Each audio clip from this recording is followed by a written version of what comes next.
Hello and welcome back to the Scenario 7 podcast. My name is Sam and I'm joined by my lovely co-host. It's Josh Baker and Joe Roberts. How are you two doing? I'm doing good, thank you. That's good. And we're back. We send our apologies for not having a preview for this race.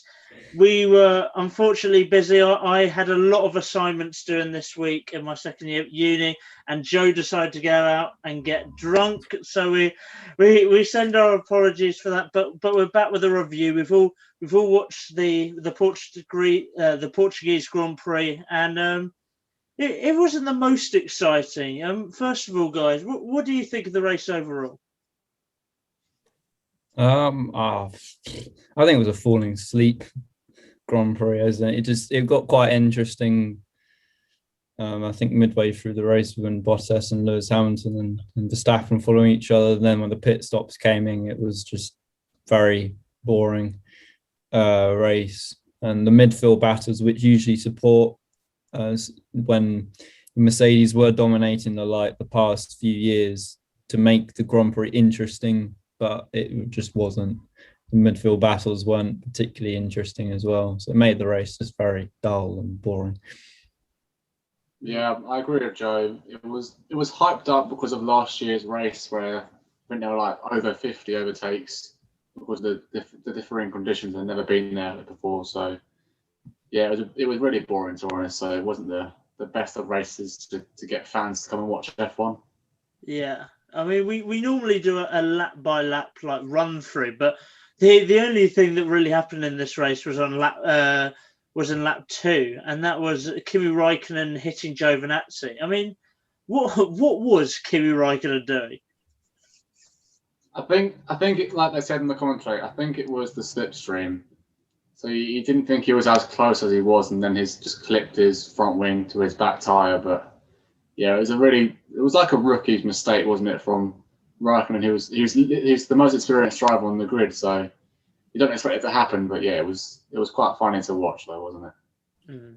Yeah, just the massive overspeed that Raikkonen got. It was, yeah, as Josh said, very much of a rookie error from a very wise man that Raikkonen is, and it does beg the question: is it just getting a bit past his best? But I think we have to then. Yeah, the Raikkonen will probably want to forget this race and move on to Spain, and hopefully that Alfa Romeo will be able to pick up some points.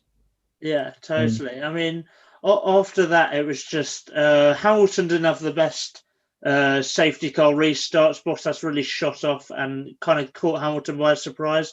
But then after that, Hamilton just kind of showed his class and went home to win the race. I mean, that's pretty much all that's happened. Like in a lap by lap, it wasn't very exciting. But let's look at how the teams compared to each other. So first of all, you have the two title contenders in Mercedes and Red Bull. How would you guys assess how these two teams fared against each other with kind of the drivers getting in between each other?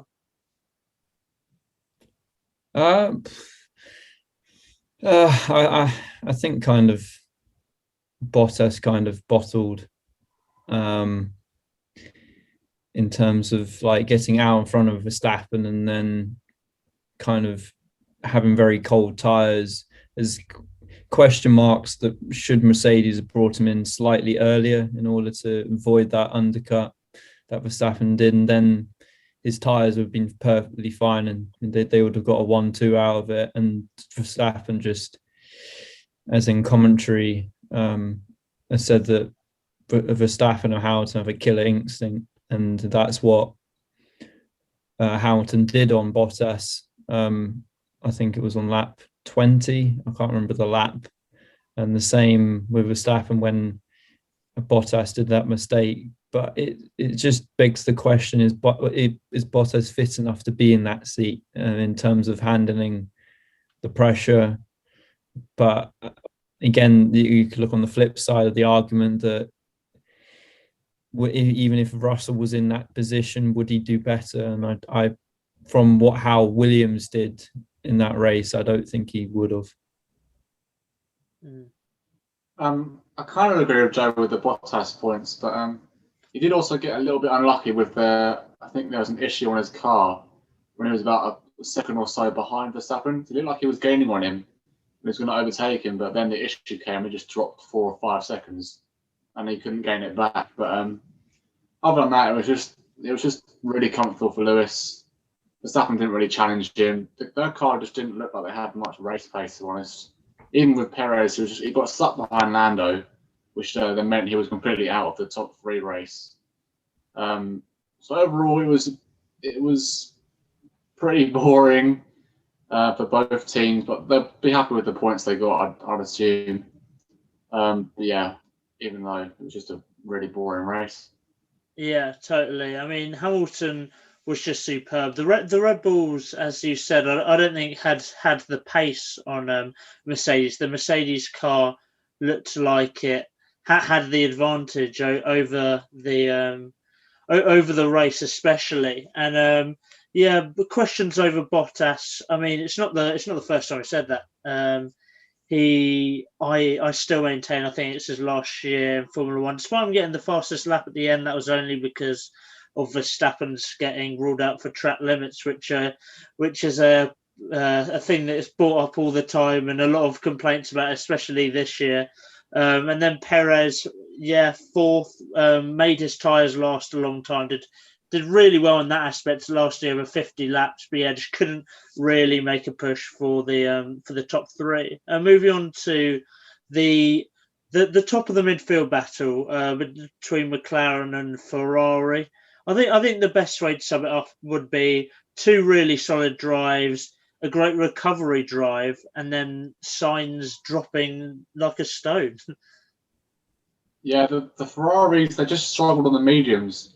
Because if you saw on both the stints for Leclerc and Sainz, Leclerc did mediums first, and he pitted about 6 laps after Sainz did for his softs.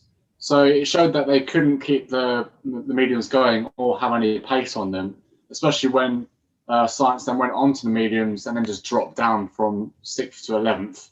So that showed that they couldn't get the temperature up or keep them going. The wear was just too high.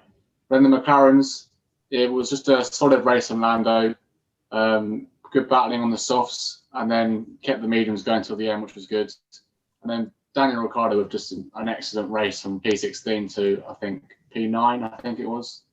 So a great recovery drive from him. Just shows what he's capable of, and I'm sure he'll get you to the car. He'll get you to the car quickly. Sam, I love this subject of the Ferraris. Again, I think Leclerc is getting the most out of that car. I don't think they'll be challenging the McLarens. Depending, I think I can't remember what was last week. It was Imola, unless there's basically, I think the Ferrari to be like competitive with the McLarens, it depends on the track.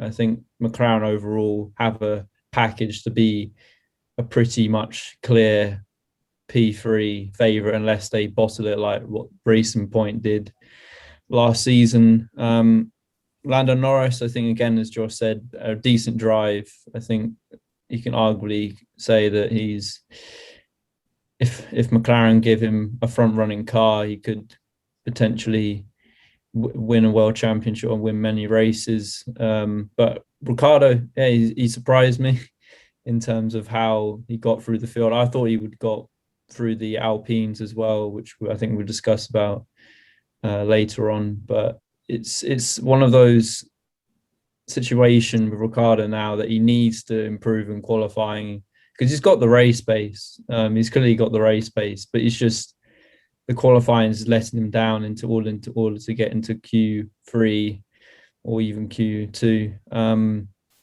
With Sainz, it's him just having to learn in a very aggressive car that suits how Leclerc drives, very much like Verstappen, and in the second Red Bull, it's looking like that for the Ferraris. And yeah, at the moment, it's slowly looking like the second car is now turned into the curse one. If Sainz continues on like the season with the lack of pace during the race. Yeah, though I do think that Carlos Sainz was unlucky. Like he had a really great start to the race, and he was in fourth for a part of it, and then he was the one who went in first, and I think that kind of ruined him because as you said, Josh, the mediums for Ferrari just didn't really work. I mean, Leclerc did the best he could with them, but Sainz especially really struggled on them. So the fact that Sainz went in early for mediums and made them last quite and had them till the end, I think that just kind of that kind of ruined him because he was on that compound for so much longer than a lot of other cars. But yeah, it's an interesting one between these two because I agree with you, Joe, that the McLaren do look like a more complete car, a better package. But then it's definitely more track dependent for Ferrari, but it's better than last year in that they were rubbish on every track. At least there's a few tracks this year that they're really solid on. Moving on to like the main midfield battle between Alpine, Aston Martin, and AlphaTauri. I think it's fair to say that Alpine definitely came on top this weekend. Do you think that's something that's going to continue? And what do you think about how the other teams did as well? I think Alpine. I think are doing. I think the first like Imola and Bahrain. I think was very, very disappointing performance from them. I think they've started to get their act together, but I think the problem with Alpine, it was a good race today, but they have to show it on more consistent basis because because the AlphaTauri looks a very quick car. It's just I don't think the tires got switched on for Gasly and Tsunoda, but it was a good performance from Ocon and Alonso. I think Gasly got 10th. So still a decent day for AlphaTauri. I think they're still leading the midfield in the championship, I think. But Aston Martin, it's a bit of starting to turn into looking at next year. It's so early on in the season. That's it doesn't look, that car doesn't look stable or even quick, which is a disappointment for Vettel in terms of the fact that you look at last year with Racing Point being a top 3 car, but it just is not just working. It's not working for the Aston Martin this season and obviously this race. Yeah, it's difficult to tell. Obviously, the Alpines, I think they're growing in confidence, especially this weekend will definitely boost them and give them some confidence for the next few races. But obviously, the AlphaTauri has the Honda engine in, so it should be faster than the Alpines. But I think it's just, again, like the Ferrari, I think it's track dependent for each car. But then I don't think Aston Martin, they look off of it completely. They look far away from them, to be honest. Even when Vettel got P10, he just dropped very quickly, and even got overtaken by Stroll, who started P17. So the Aston Martin just doesn't look very quick, like Joe said. And then the other two cars or teams, sorry. I think it's just track dependent. It depends on who turns up on the day. So which driver drives better on each track is, in my view, how it's going to go. Sure. Yeah, I think the Alpine really solid, and hopefully we can see it on a more consistent basis because their driver lineup on paper at least looks very solid, having Fernando Alonso, who's historically a brilliant driver, and then Ocon, who is managed by Toto Wolff, so obviously has a lot of potential. Yeah, Vettel and Stroll for Aston Martin really poor, 13th and 14th. And then Gasly had a good...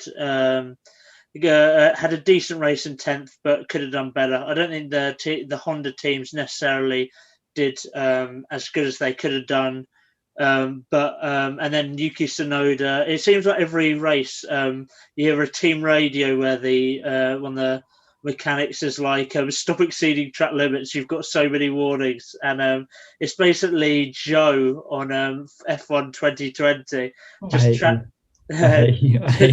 track limits all over the place. But yeah, moving on to the three at the back, Alfa Romeo, Haas, and Williams. I mean, it was an interesting one this week between these three teams because the Alfa Romeo, or at least one of them at least, had was much better than the other lot, but then the other teams all had cars that finished. So, how do you assess the back of the grid with the Alfa Romeo, Haas, and Williams? I'm not going to lie. I'm actually going to think or say that Haas had the better weekend out of all three of them. Ooh. Even though Williams with Russell qualifying P11, they just ruined the race. Their car just isn't good in the wind. Obviously, Russell finishing P16, I think, and Latifi finishing 18 behind Mick Schumacher, which is why I've say that Haas had the better weekend. And then obviously because Alfa Romeo had one car DNF and one car finish outside the points, I think it was just an average weekend. But for Haas to have a driver actually finish above someone, like actually fighting with another car instead of having the two at the back, we can forget about Mazepin, who's just always a minute behind everyone, even his teammate. But just to have Mick fighting with a Williams and not just driving around the track aimlessly, it just shows they had a better weekend than the others. Yeah, I completely agree with Josh. It's getting to a point where Mazepin is just going to turn into I remember you saying the preview of the season, a liability, I think, as in especially with nearly basically crashing out Perez. It's getting to a point where does the line stop in terms of how many seconds? As in, I remember like when the new teams like the HRTs, the Caterhams, and all that came in, they didn't nearly run into the leader. As in, it's getting it's just a very questioning why is he driving in F1, and he should have stayed in F2 and gained more experience. I know it's going completely off topic, but Mazepin is slowly turning into that driver that just shouldn't be in F1. There's arguments to say Latifi shouldn't, but I think Latifi's got more talent, even though he got beaten by a Haas. But again, that Haas actually looked quite stable in the wind, even though it was one Haas driver actually driving the car properly. So yeah, for me, Mick Schumacher did a very, very good job getting past Latifi, and then Russell. It's one of the scenarios that he just couldn't keep the car. Well, it wasn't just a very good day for Williams, and then Giovinazzi just had a very average day at the office, just sitting probably P14. I don't know where he finished. I think it's behind 12. The 12. Yeah, so just an average day for him. Maybe if he didn't have that hit with Kimi, he could have got maybe some points. But if Mazepin's gonna be a minute behind on the grid, what is the point of him? As in, when you're gonna get to the short tracks like Netherlands, he's gonna get lapped like probably 4 times or 5 times. But yeah, no, totally.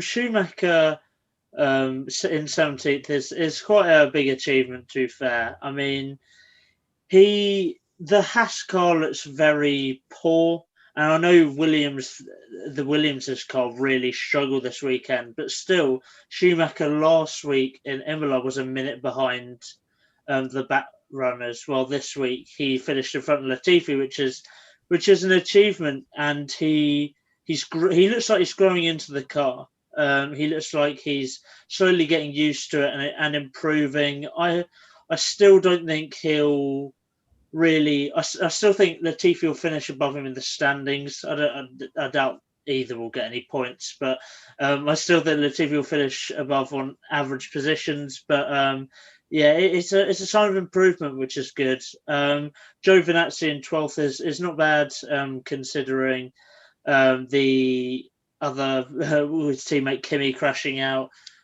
which was not ideal for Alfa Romeo, but they're not really in a battle with Haas Williams, Alfa Romeo. They're kind of in a battle on their own. They'll get like 5 points this season, maybe. They'll get a few points, and meanwhile, Haas and Williams probably won't get any, or they'll get 1 or 2. And because the Alfa Romeo is much better than the Haas and Williams. And then Mazepin, so far this season, has DNF'd on turn 3 or 4 in the first race. Second race, he was a minute behind, and third race, he was a minute behind with a 5-second penalty. So it's not really improving for him. I don't really want to slate him too much again, because we're probably going to slate him every week because he just isn't good enough to be in Formula One, and quite plainly he's only here because of his dad. But yeah, moving on from talking about each team, let's move on to our last item where we talk about driver of the day. Who was yours, guys? Driver of the day. Who really stood out to you? I think me and Josh probably agree on this one. It's Alonso, getting the most of that out of that car. I think he qualified outside the top 10, and just proves that he's one of the best drivers at just getting the maximum potential out of that car.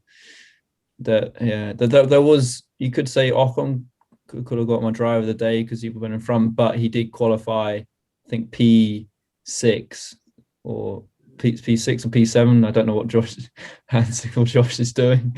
Yeah, 7 or 6. Shut up, Sam.